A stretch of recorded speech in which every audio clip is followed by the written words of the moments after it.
Kan bahwa orang Arab sudah jadi Kristen 600 tahun, sudah dari abad pertama sebelum zamannya Muhammad, sebelum Mekah ada, sebelum Baitullah didirikan dan dilakukan penyembahan berhala, mereka sudah jadi Kristen. Artinya apa? Saya menerima kedua-duanya. Yahweh dalam perjanjian lama saya terima, saya akui.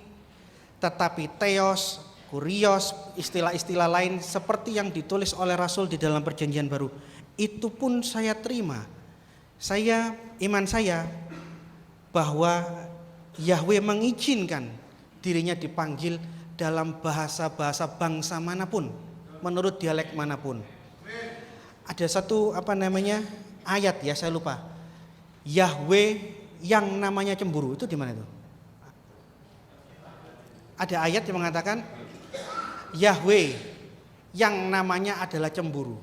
Saya sudah katakan jangan sekali-kali kita meliteralkan, mengharafiahkan ayat yang dikaitkan Tuhan atau hal-hal yang menyangkut ketuhanan. Kalau kita menggunakan konsisten, menggunakan metode tafsir harafiah. Keluaran 34 ayat 14. Sebab janganlah engkau sujud menyembah kepada Elohim lain. Karena Yahweh namanya Kanaa, cemburu.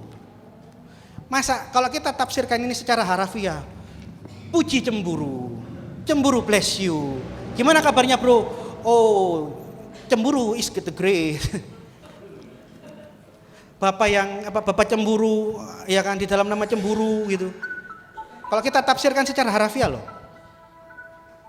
Sekali-kali jangan pernah Anda melakukan metode tafsir harafiah untuk Tuhan ataupun hal-hal yang dikaitkan dengan Tuhan. Salah fatal. Salah fatal. Jadi bukan berarti ya saya ini alergi mengucapkannya, tidak ada dalam pikiran saya.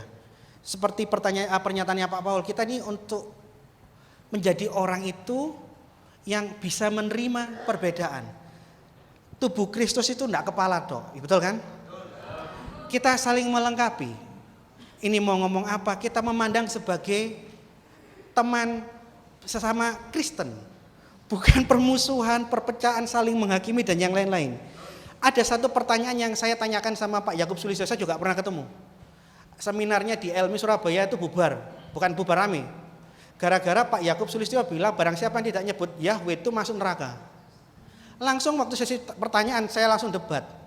Pak Yakub Sulistyo, Anda lupakah Yesus itu orang Yahudi? Bapak tidak ingat kah Petrus, Bartolomeus, Matius, Markus itu orang Yahudi? Oh ya saya tahu. Bapak nggak tahu kalau orang Yahudi di zaman Yesus tidak menyebutkan Yahweh, termasuk Yesus tidak menyebut Yahweh. Jadi apakah dengan ini Anda yang masuk surga dan Yesus masuk neraka? Saya balik. Yesus hidup dalam adat istiadat dan dia tidak tercatat sedikit pun melakukan pelanggaran adat istiadat yang ada.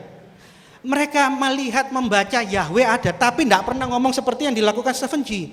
Selalu dibaca Adonai, dibaca Elohim, dibaca Hashem, dan seluruh orang Yahudi tahu bahwa yang dimaksud Hashem, nama itu, namamu, nama Bapak Yahweh, tahu semua, tapi tidak terucapkan secara lisan dari mulut.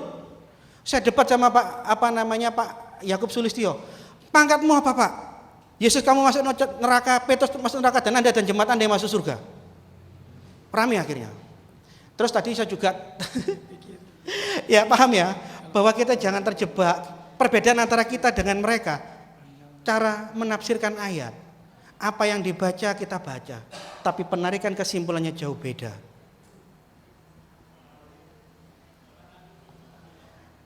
Kelompok yang fanatik Yahweh, menurut saya salah melakukan tafsir ayat Alkitab, bukan ayatnya yang salah. Yesus mengatakan namamu, paling banter Yesus menyebut namamu, Hashem, nama itu. Tidak pernah Yesus mengatakan Yahweh. Bapak, ini loh, ada ayatnya di sini. Tak laisa ahadun illa al-abi. Tidak ada seorang pun sampai kepada Bapak. Orang Yahudi ngerti siapa yang dimaksud Bapak itu, tapi mulutnya tidak pernah melisankan kata Yahweh. tahu itu yang dimaksud Yahweh dan tidak pernah jadi gegeran seperti ini loh. Anda bisa lihat bahwa presentasi kita setiap kesimpulan kita 10 menit, kesimpulan mereka berapa menit, Pak? 10 menit. Belum sampai. 10 menit. Belum sampai, kurang 1-2 menit. Belum, Pak. Masih 1 menit lagi. Sudah, lanjutkan. 1 menit lagi memang. Anda bisa saksikan, setiap kali saya berargumentasi, tidak pernah saya hanya bersilat kata, asumsi demi asumsi, tafsir demi tafsir. Saya ngoceh kanan kiri segala macam, saya tidak pernah lakukan itu.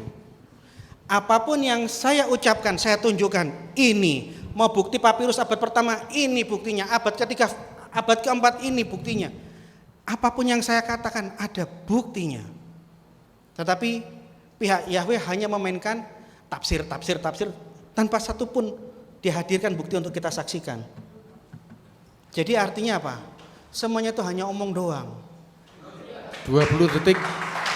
Cukup. 20 detik. Sudah, baik.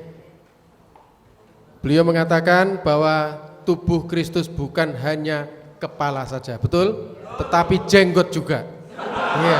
Kita berikan aplaus untuk tim Maksa. Ya, Bapak Ibu, saudara yang saya kasih dalam Tuhan Yesus Kristus. Dengan demikian seluruh sesi sudah kita selesaikan. Saya mohon kita menyanyi Ku Kasih Kau dengan kasih Tuhan kembali, ya. Untuk itu kita bangkit berdiri sebelum nanti ditutup di dalam doa, ya. Kasih